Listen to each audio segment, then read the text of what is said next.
I'd now like to take you through question number 4. In question 4, it's a graph where we're going to have 3 intercepts.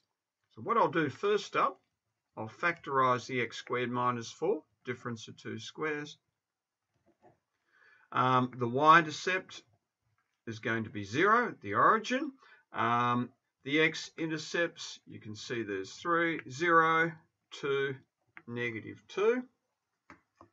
And what I always like doing is just to give myself a little reminder of the shape. One of the order of x cubed is going to be looking uphill like that.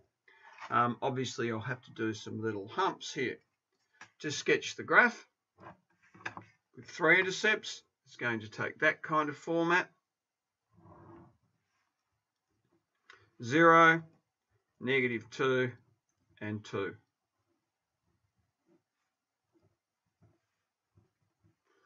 Like so.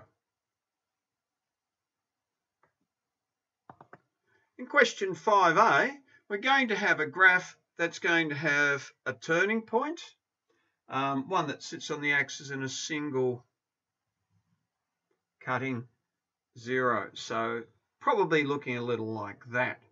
The y-intercept occurs when x is equal to 0. So y is equal to a 9th times negative 3 squared times 6, which will give me 6, or the point 0.06. The x-intercepts, I can read that straight off, 3, which will be a double, and 6. So I now have enough information in order to determine it. By the way, the only time we're interested in turning points in this particular stage of this course is for when we have a turning point at the 0. So this point at 3 will also be a turning point. Sketching up my graph.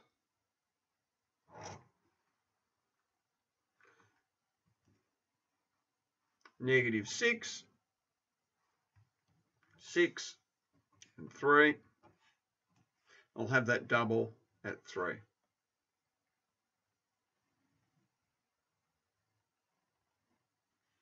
So there's also a turning point at 3, 0.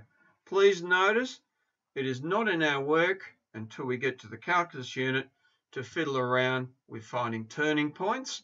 What I don't expect to see are great big huge humps or huge shallow dips in order to get through the 6. A sensible estimated maximum in that case will do the job.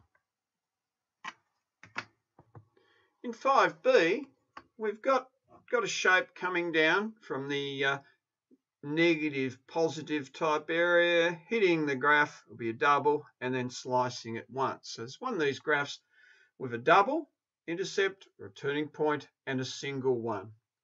For the y-intercept, what I do, I substitute in when x is equal to 0.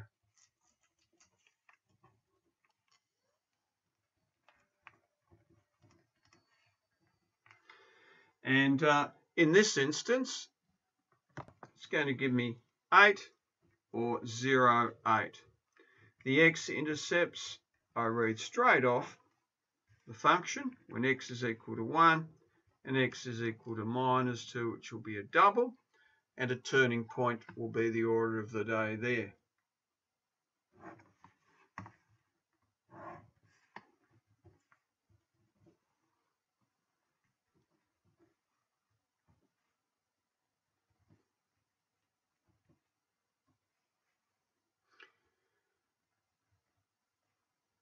So graph hooking around like so and slicing.